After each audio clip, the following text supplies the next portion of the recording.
Bien, continuamos entonces. Habían hecho la pregunta de qué pasaba si phi b se hacía igual a BD, ¿sí? Acuérdense que en la fórmula de la capacidad es CJ0 por 1 sobre la raíz de 1 menos la tensión del diodo, BD, sobre phi b, ¿sí? Entonces, claramente, si BD se hace igual a phi b, nos queda 1 menos 1, 0 en dividiendo, ¿sí? Entonces, ¿qué sucede ahí? Bueno, a ver, primera cosa que hay que notar, que para eso BD tiene que ser positivo.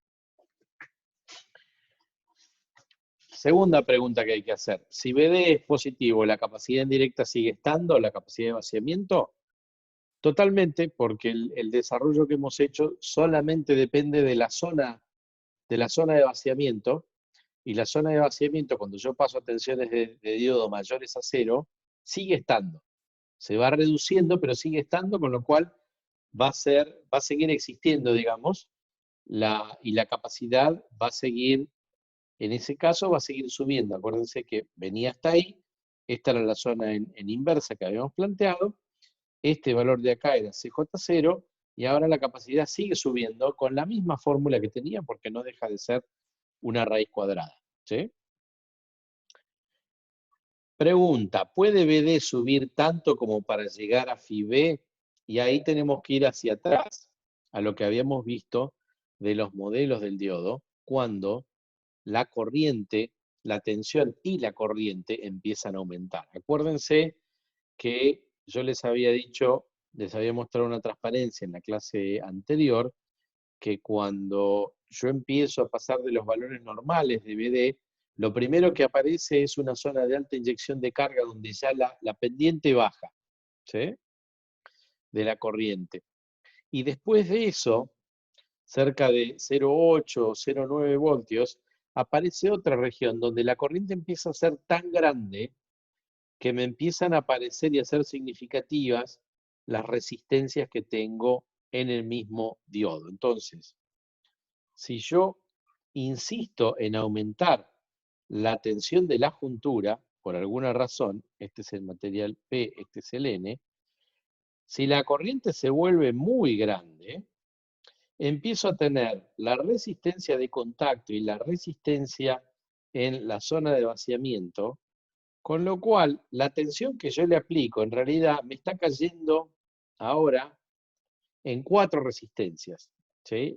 Y con la corriente haciéndose exponencialmente cada vez más grande, esa caída ahí es mayor, con lo cual ustedes lo que quieren es hacer que la tensión en la juntura, que la phi J se achique. Y en realidad lo que están, para eso cada vez tienen que hacer que la tensión indirecta del diodo sea más grande, y la mayor cantidad de tensión no va a ir a disminuir phi J, sino que va a caer en esas resistencias en serie. La historia termina antes de empezar, porque se les quema el diodo rápido, ¿sí? No llegan a phi J, no lo llegan a disminuir como para ver una zona de vaciamiento nula. Por exceso de corriente se les quema el diodo, ¿sí? Entonces, es una situación, digamos, a la que en la realidad no van a llegar nunca, ¿sí? Ok. Aclarada la duda, lo que se hace es considerar en directa que la tensión de la juntura alcanza un valor de phi b sobre 2, y a ese valor lo asumen como constante. ¿Por qué uno hace eso? Porque en directa aparece otra capacidad que es mucho más grande y que hace que esta sea despreciable. Entonces, en directa no vale la pena preocuparse por esta. Si bien esta es mayor que la capacidad de vaciamiento que tenía en inversa, aparece otra que es mucho más grande. ¿Cuál es esta que aparece ahora? Bueno, si recuerdan, cuando desarrollamos la corriente, Cuando ponemos tensión en directa, lo que estamos haciendo es disminuir el potencial que había en la juntura, que era FIB, que hacía que estén las corrientes perfectamente balanceadas, la corriente de difusión como la de arrastre. Ahora, con una tensión en directa, yo achico esta tensión, la transformo en una fijota, que ahora es FIB menos la tensión del diodo. La achico y permito que los portadores minoritarios, los portadores de una región, pasen a la otra donde son minoritarios. Entonces, acá, por ejemplo, esta región donde tengo muchos electrones, pues iban a volcar hacia la izquierda. ¿Y qué pasa? Pasa que el nivel de portadores minoritarios subía, ¿sí? Y me hacía un perfil. De la misma manera, del lado N, me volcaban huecos para ese lado. Y de hecho, con esas dos, calculando la derivada de esos dos perfiles minoritarios, calculamos la corriente para hacer la expresión de la corriente del diodo en función de la tensión BD. Ahora, fíjense, esto que está acá es carga, ¿sí o no?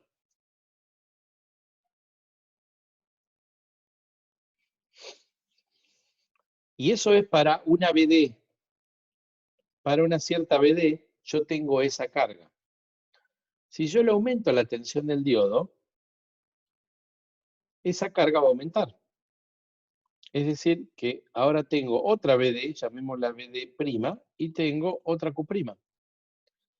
Eso es indicio de una capacidad, ¿sí? De una capacidad que va a valer ¿cuánto? Delta Q sobre delta B. ¿Sí? Si yo me las arreglo para calcular la carga total y veo cuál es el valor para una tensión y cuál es el valor para otra tensión, y hago el cociente delta Q sobre delta B, eso es una capacidad. ¿Sí? Y puedo decir lo mismo de la carga que está a la derecha. ¿Sí? Si yo tengo esta carga para una cierta tensión y le aplico una tensión mayor y la carga se incrementa, acá voy a tener, en este caso, voy a tener una carga monio 1 y después cuando aumente la tensión voy a tener una carga monio 2. Y cuando haga el delta de carga monio con respecto a delta B, me va a dar otra capacidad. ¿Por qué le puse un monio a esta carga de acá? Porque la acumulación de carga a la izquierda y la acumulación de carga a la derecha son distintas. No es la misma carga, y ustedes ya lo saben eso.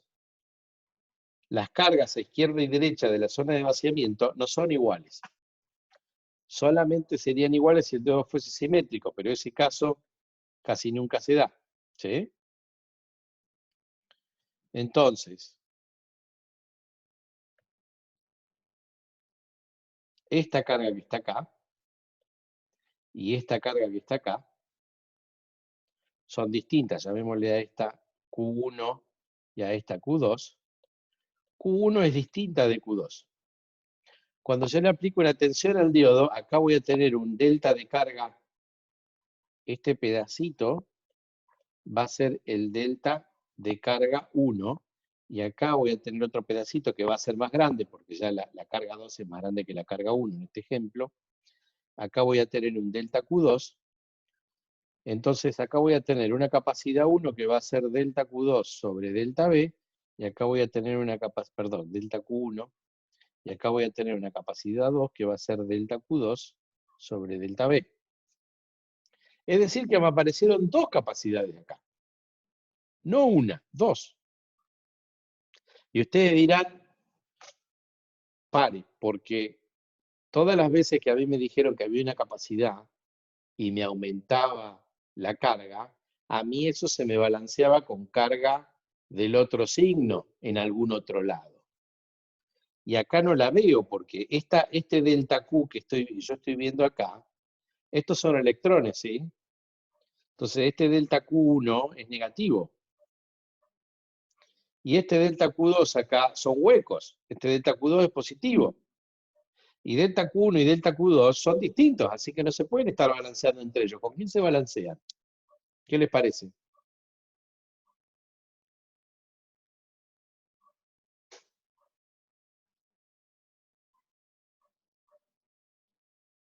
¿No influye el nivel de mayoritarios que tengas de cada lado? tiene que influir el nivel de mayoritarios. No queda otra. ¿Por qué? Porque esta región, en teoría, es una región donde el campo eléctrico es nulo. Si el campo eléctrico es nulo, no puede haber carga acumulada. Entonces, lo que sucede es que cuando me aparece acá, vamos a dibujar esto en azul porque para mí los electrones son de color azul, siempre lo han sido. Si a mí me aparece un exceso de carga negativa acá, pues me tiene que aparecer el mismo exceso de carga positiva acá. Entonces, este delta Q1 que aparece acá, que es negativo, me va a aparecer como un menos delta Q1 en los portadores mayoritarios de esa región. Y de la misma manera, del lado derecho, este delta Q2 mayor a 0 me va a aparecer como un menos delta Q2, ¿sí? Menor a 0, que son más electrones del lado N. ¿Sí? Este es el P, este es el N. En definitiva, la capacidad total que aparece es una capacidad 1 de un lado de la juntura más una capacidad 2 del otro lado de la juntura. Son dos capacitores en paralelo que me aparecen. ¿Sí? Son dos capacidades que están en paralelo.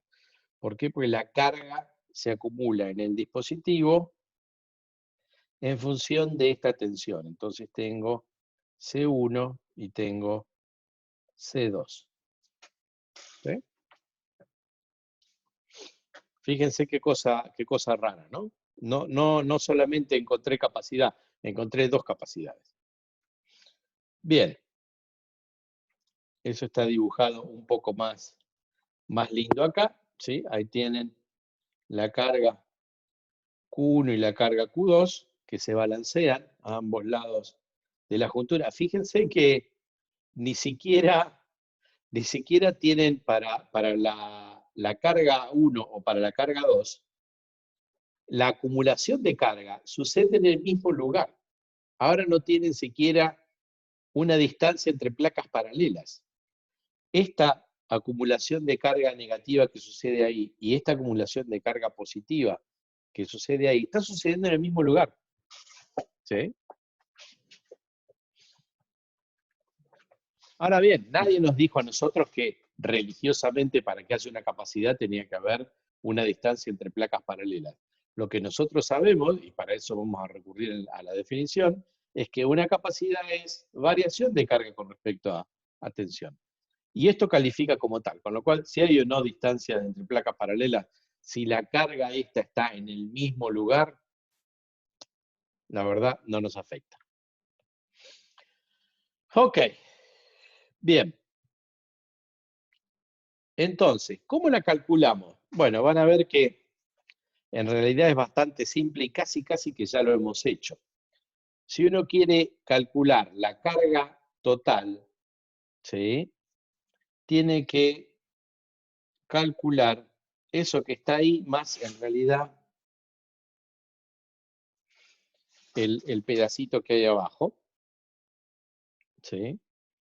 Fíjense que la fórmula para el área de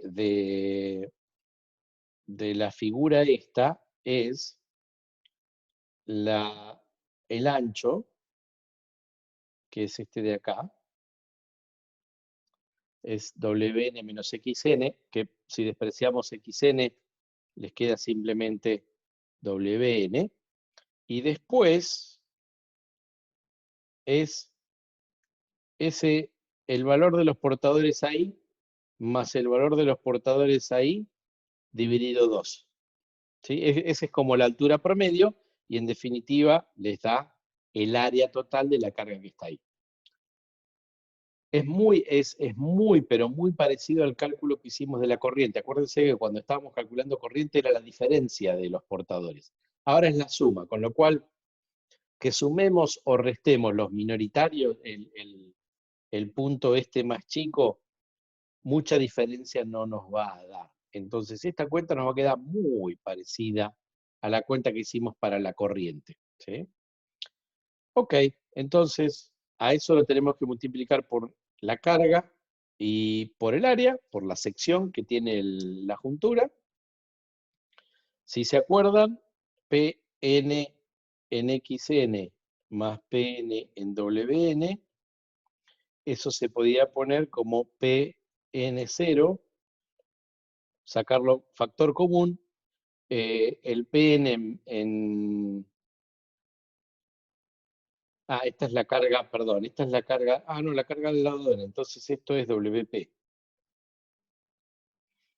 Eso es Wp menos xp, ¿sí? Estamos de este lado.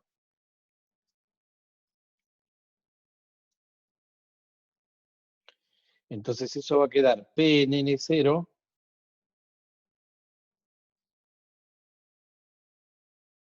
en realidad acá va a quedar N en P0, no P en N0. Porque esto es, ahí hay un... Y no le dibujás el triangulito del otro lado. Y no cambias nada. pero le tengo que cambiar Qn por Qp.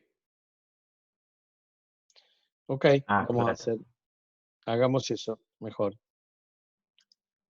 Este triangulito lo pasamos para acá. Vamos a traerlo de acá, que ya lo tengo.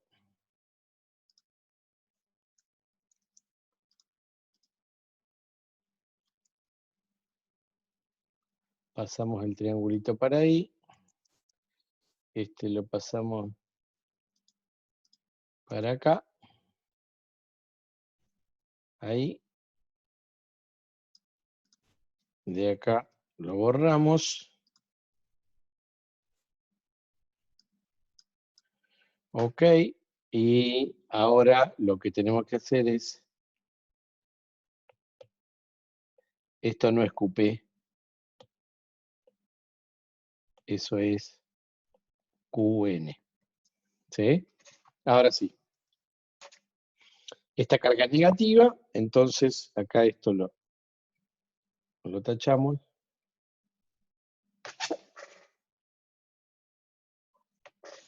Qn es menos Q por A por Wp menos XP por Np menos XP más Np menos Wp. ¿Sí? Y eso podíamos sacar N factor común Np0 y nos quedaba por 1 más C a la B del diodo sobre UT. ¿Sí? Cuando hacíamos la ecuación de corriente, como restábamos, nos quedaba E a la BD sobre UT menos 1. O sea, este factor que estaba acá era un menos 1 en vez de un más 1. Es la misma expresión. ¿Sí? Esa es la carga que hay a la izquierda. ¿Sí?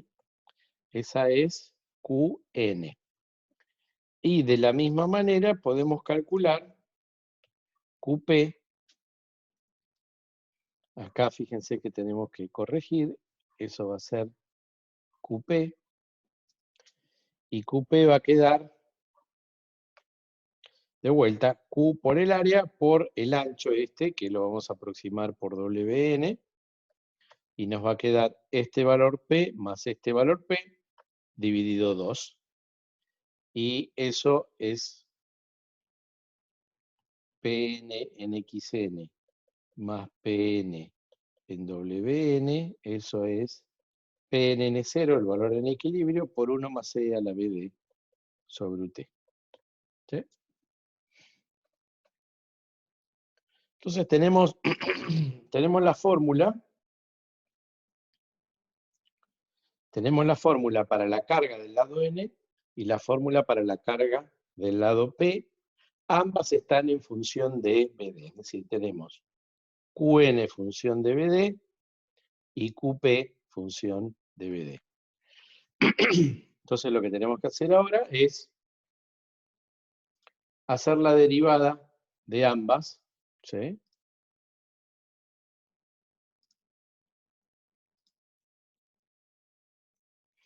Hacer la derivada de ambas con respecto a BD. Fíjense, acá tenemos CD es menos la derivada de QP con respecto a BD, más la derivada de QN con respecto a BD. ¿Sí? Estamos mirando carga que está de uno y de otro, del otro lado de la tensión aplicada, por eso el menos con la carga en el P. Y La derivada de eso es bastante sencillo, es una función exponencial.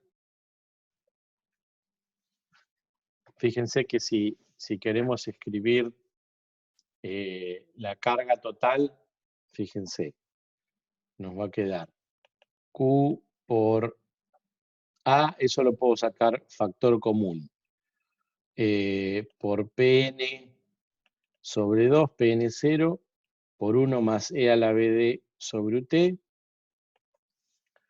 de parte de la carga N, y cuando tengo la carga P, voy a tener menos Q por A, acá tenía Wn, Wp, por Np0, por 1 más E a la BD sobre UT. ¿Sí? Entonces, en definitiva, cuando hago menos la derivada de este más la derivada de este, Q por A por la suma de las áreas por los dopados me queda factor común.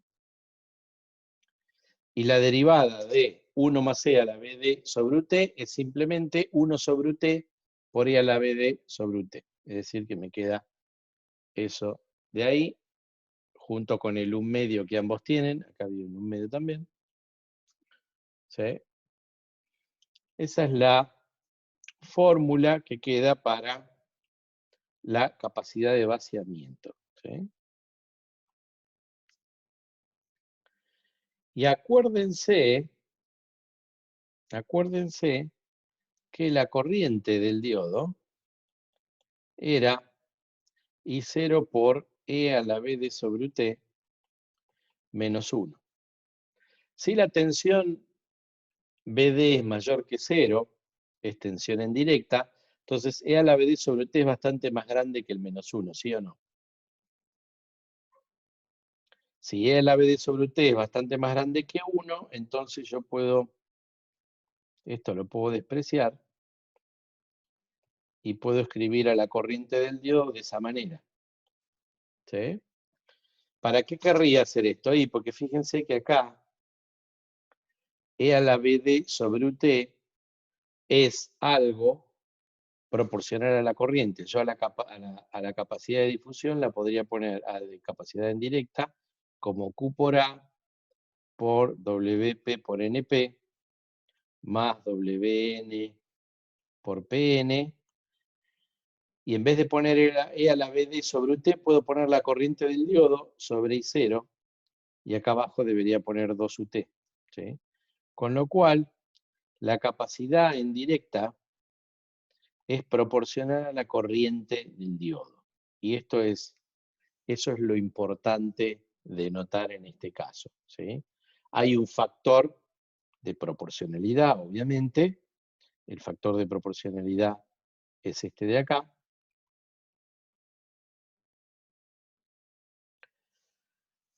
¿Sí? Ese factor de proporcionalidad se puede escribir de esta manera.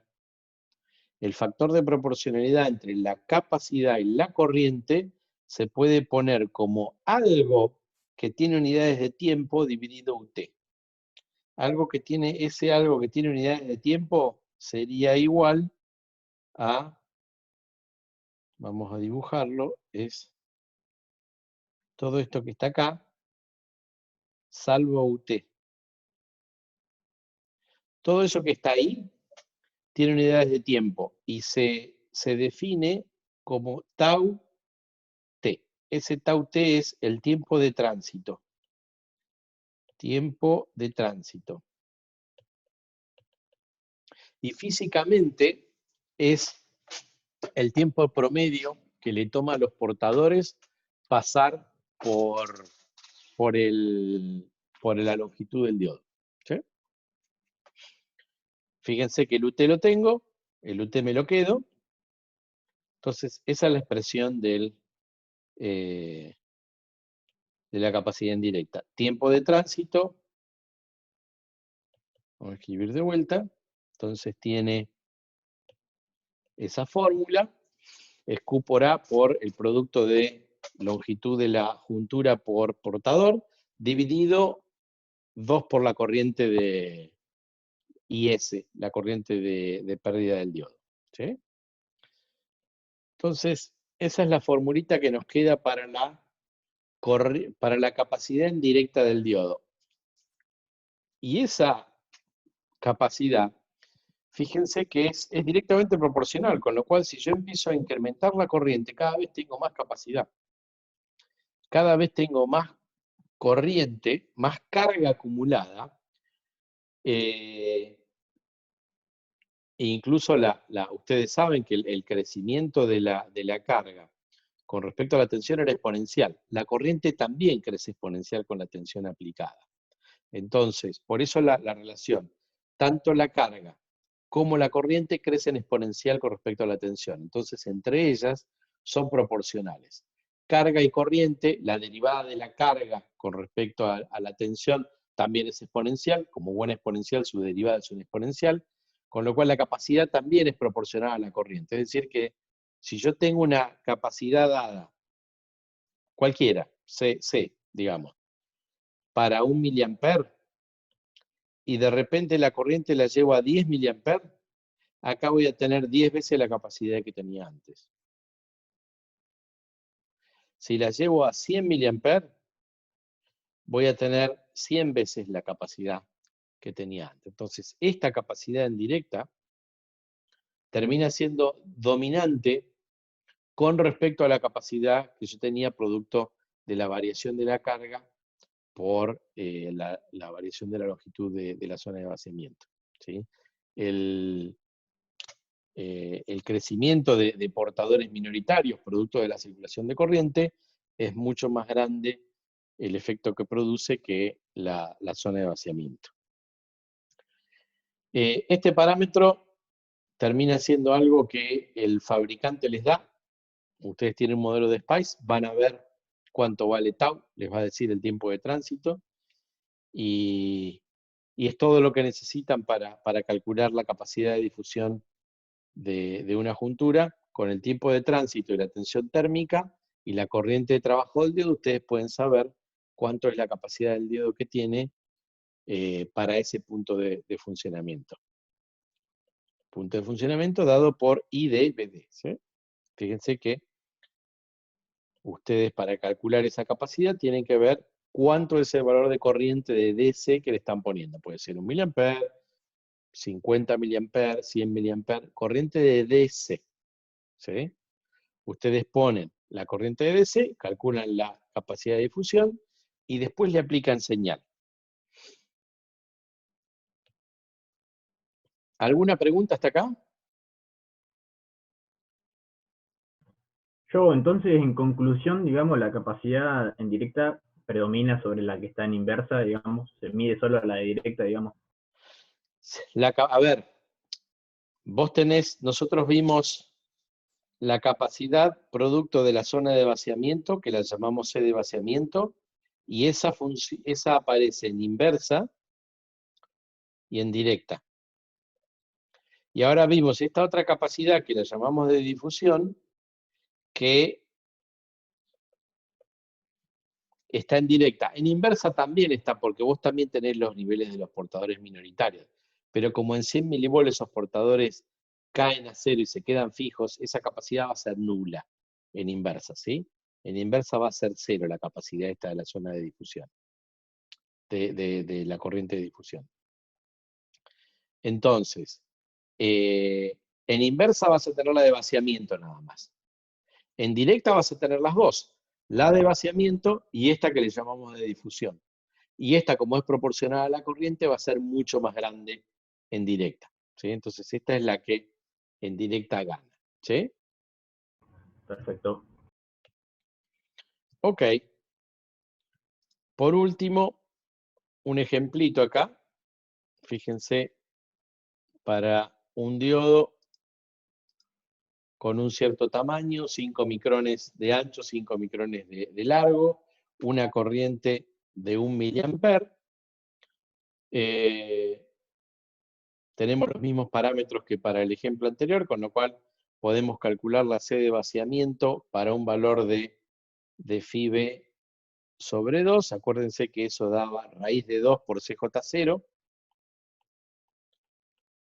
Esta es la capacidad de vaciamiento en directa. ¿Cuánto me da? 15,15 femtofaradios. Ok. Vamos a ver ahora cuánto da la capacidad de difusión, la que acabamos de ver. Bueno, tiempo de tránsito con los parámetros que le corresponden al diodo nos da 4 nanosegundos. 4 nanosegundos es el tiempo que le toma a un portador hueco o electrón atravesar el diodo, ¿sí? Y si calculamos la capacidad de difusión para ese tiempo de tránsito, fíjense que son los 4 nanosegundos multiplicados por la corriente, que es 1 miliamper, dividido por UT, que son los 25 milivolts, ¿sí? ¿Cuánto da eso? 160 picofaradios. Esto es 160 por 10 a la menos 12. Esto de acá es 15 por 10 a la menos 15, porque es femto. ¿Sí?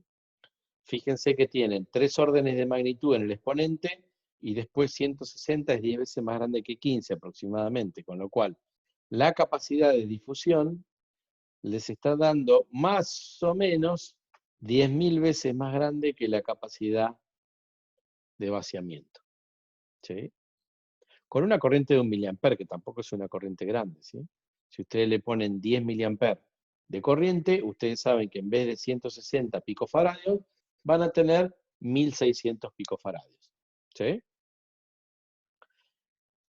Entonces, en directa, si ustedes quieren despreciar la capacidad de vaciamiento, pues no va a tener ningún problema.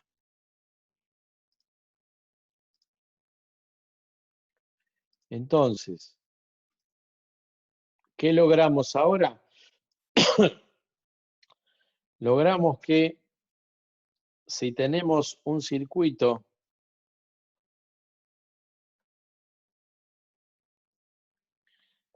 en DC, al cual le vamos a poner un generador de señal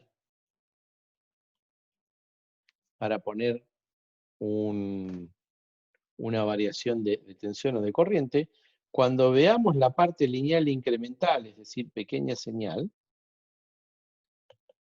ahora vamos a tener la tensión del generador, la fuente de continua ya no va más. Supongamos que esta es la R del generador, la seguimos teniendo.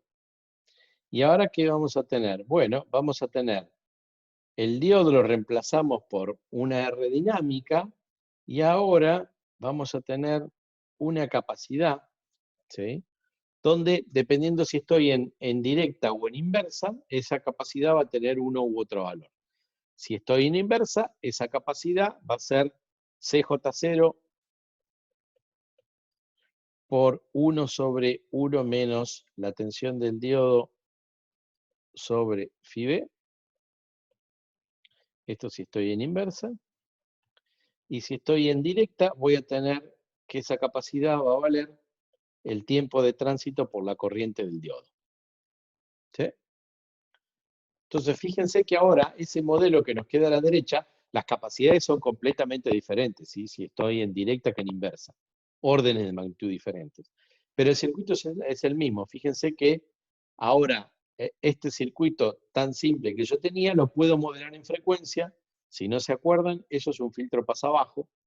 Cuanto más grande sea la frecuencia, la impedancia de la capacidad se va a ir achicando, la corriente va a circular en serie, pero la caída en la parte de salida acá, comparado con respecto a el nodo de tierra que lo podemos suponer ahí abajo, se va a ir haciendo cada vez más chico. Esto es un pasabajo de primer orden, ¿sí? Lo cual les quiere decir que, bueno, el diodo va a seguir en pequeña señal, va a tener su RD, pero si empiezan a incrementar la frecuencia, ese capacitor en paralelo lo va a empezar a bypassear y toda la corriente de señal va a ir a pasar por ese capacitor, con lo cual para altas frecuencias, básicamente el diodo va a desaparecer y se va a parecer más a un cable que a un diodo. ¿Sí? Y si ustedes saben el valor de la resistencia del generador y calculan la resistencia dinámica y la capacidad esa, pues tranquilamente pueden saber exactamente a qué frecuencia va a tener el corte ese circuito tan sencillo que me he puesto ahí. ¿Se ve?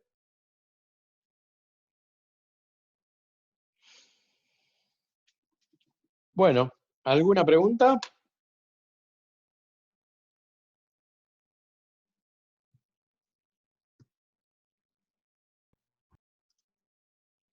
Ok, vamos a parar de grabar acá.